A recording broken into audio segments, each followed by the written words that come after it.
नमस्कार, मैं डॉक्टर राधाकृष्ण आपका स्वागत करता हूं, आपका अभिनंदन करता हूं। ज्योतिष शास्त्र में जो चंद्रमा है उनको एक विशिष्ट स्थान दिया गया है। सूर्य को पिता कहा गया है तो चंद्रमा को माँ का प्रतिनिधित्व दिया गया है। चंद्रमा से हमें धन की प्राप्ति भी होती है और बाल्यकाल में ये सुख मिलता है, जो आनंद मिलता है, जो परिवार का सहयोग मिलता है, वो भी चंद्रमा की प्रबलता के कारण ही मिलता है। यदि चंद्रमा निर्बल हैं, कमज़ोर हैं, तो बचपन में कई तरह की परेशानियों का सामना करना पड़ता है। यदि चंद्र अशुभ प्रभाव से पीड़ित हैं, चंद्रमा का घर स्वयं पीड़ित है, तो ऐसे जातकों को तो बाल्यकाल में माँ का सुख भी न्यूनतम सीमा तक मिल पाता है। वो माता से या तो अलग हो जाते हैं या कुछ ऐसी स्थितियाँ बन जाती हैं कि माँ का पूरा सहयोग, पूरा जो मातृत्व उनके ऊपर बरसता नहीं है, उनको माँ का अभाव हमेशा झेलना पड़ता है।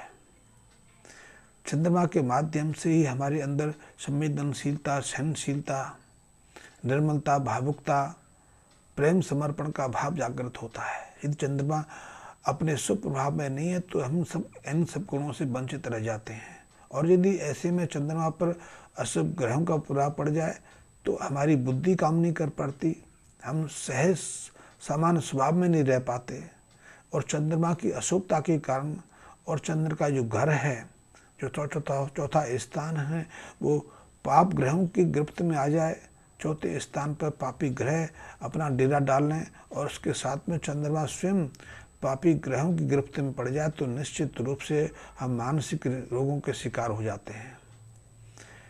ऐसे बहुत सारे मानसिक विकार हैं। हमारी बुद्धि का विकास नहीं होता या हम सामान्य रूप से किसी बात को समझ नहीं पाते, उस बात की प्रतिक्रिया नहीं दे पाते, हमारे परस्पर जो संबंध हैं वो बिगड़ते चले जाते हैं, हम डिप्रेशन का शिकार हो जाते हैं, हमें सोचने विचारने की पूरी क्षमता का विकास नहीं हो पाता है, या हमारा शरीर दुर्बल रह जाता है।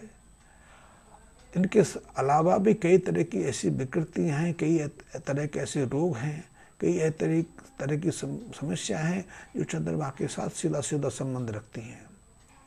यदि चंद्रमा अशुभ हैं, शुभ प्रभावों से युक्त नहीं है, तो धन की कमी हो जाती है, हम निर्धनता की तरफ बढ़ने लग जाते हैं। और यदि धन नहीं है तो जीवन के बहुत सारे आयामों से हम वंचित रह जाते हैं। हम समाज में अपने को अकेले पाते हैं, हमारे यार दोस्त मित्र रिश्तेदार हमसे दूरी बना लेते हैं। ये चंद्र के कारण भी है और चंद्रमा की निर्मलता के कारण जो धन का अभाव होता है उसके कारण भी है। तो चंद्रमा की बहुत सारी जो प्रभाव हमें देखने को मिलते हैं। चंद्रमा को यदि मंगल का सहयोग मिल जाए तो उसको लक्ष्मी योग बन जाता है। चंद्र मंगल का योग बहुत महत्वपूर्ण योग है। चंद्र मंगल के मेल से यदि वो अपना प्रभुत्व दिखाता है, अपना प्रभाव दिखाता है, तो हम कई तरह की सरकारी नौकरियों को सहजता से प्राप्त कर लेते हैं। जो आर्मी में, पुलिस में या सशक्त बल में जो लोग काम करते हैं, उनकी जन्म कुंडली में चंद्र मंगल योग प्रमुखता से देखा जाता है। क्योंकि इसी एक अकेले योग के कारण उनका चुनाव, उनका चयन ऐसे विभागों में सहजता से हो जाता है। और जब चंद्र मंगल को और दूसरे शुभ ग्रहों का प्रभाव मिल जाता है, सहयोग मिल जाता है, तो ऐसे लोग अपने जीवन में, अपनी नौकरी में बहुत तेजी से विकास करते हैं, एक के बाद एक प्रमोशन लेते हुए उच्च श्रेणी में चले जाते हैं। लेकिन जब यही चंद्रमा राहु की गिरफ्त में आ जाए, राहु के साथ में दूसरे अशुभ ग्रह भी जुड़ जाएं, तो फिर ऐसे व्यक्ति को विक्षिप्त जैसी स्थिति में भर देते हैं।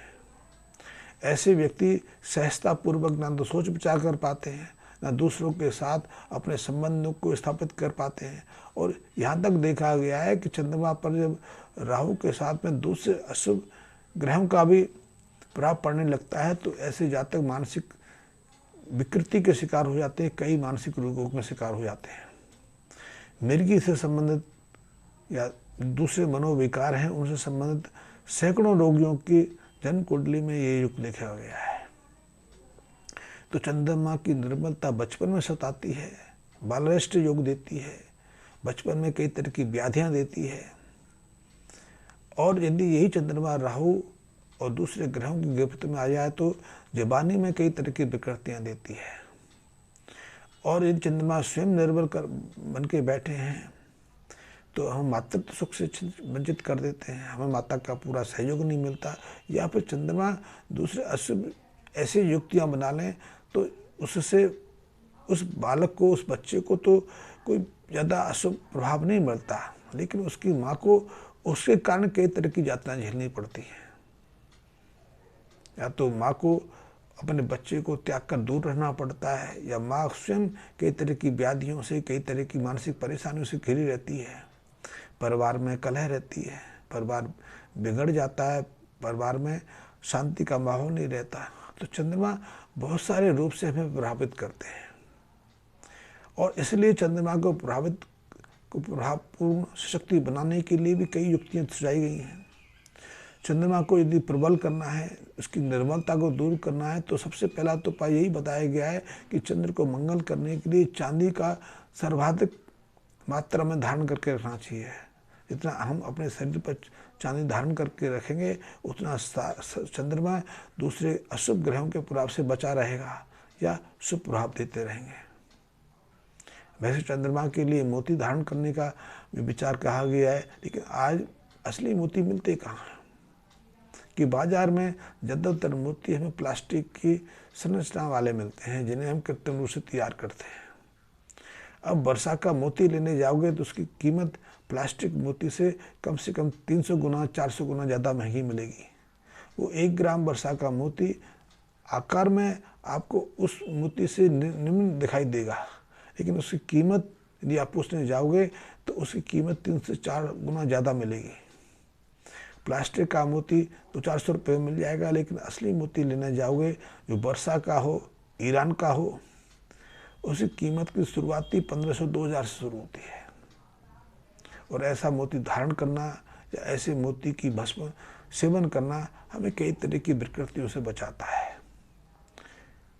ये भी बड़ा अद्भुत सिद्धांत है ज्योतिष का कि यदि सूर्य को प्रबलता देनी हो, सूर्य से हमें शुभ प्रभाव लेने हो, तो सूर्य को प्रभावित करने के लिए भी चंद्रमा की मदद लेनी पड़ती है।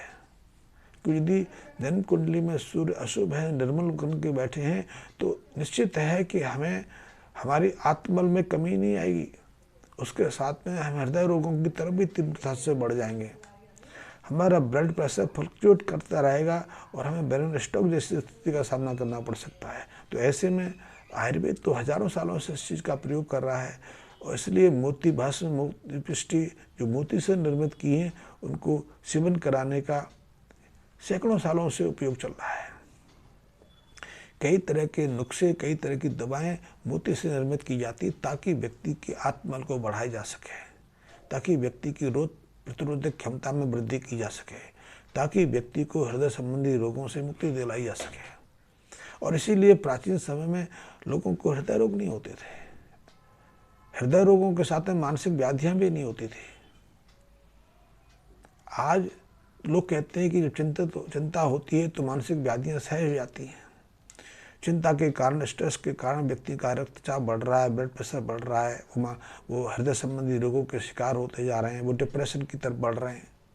ये बात उनकी सही लगती है, लेकिन मैं तो तब सोचता हूँ कि जब चारों तरफ आक्रांताओं का साम्राज्य था, रोज लूटपाट होती थी, रोज आक्रांता हमारे ऊपर आक्रमण करते थे, आक्रमण ही नहीं करते थे।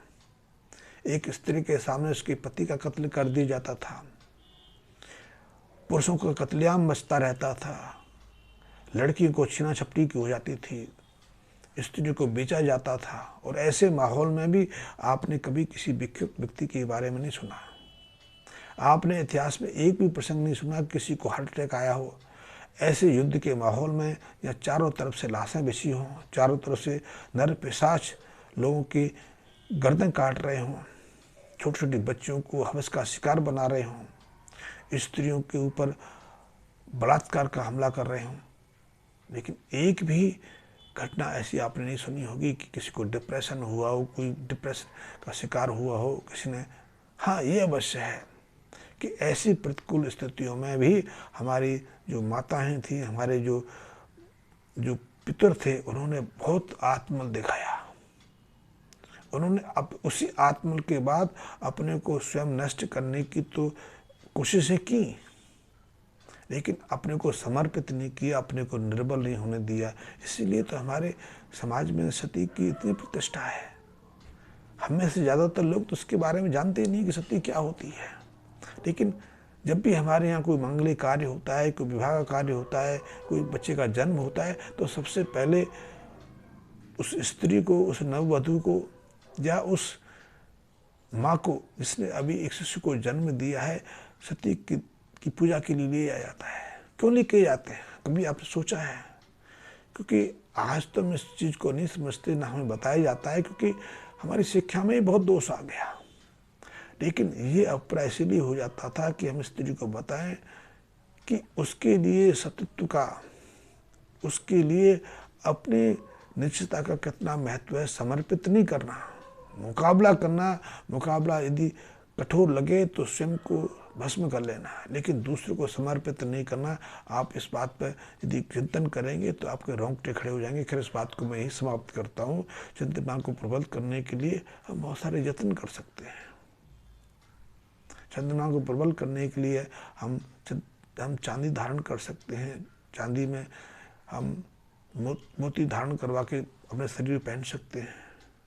चंद्रमा के लिए यदि चंद्रमा अशुभ प्रभाव दे रहे हैं तो हम नियमित रूप से किसी मंदिर में, किसी धर्म स्थान पर दूध चावल का दान कर सकते हैं। पीपल पर पानी और दूध का मिश्रण चढ़ा के, वो जो मिट्टी वहाँ की होती है, उस चंदन लगा के भी हम चंद्रमा को प्रबल कर सकते हैं। चंद्रमा की प्रबलता चाहिए तो हम केसर का प्रयोग कर सकते हैं।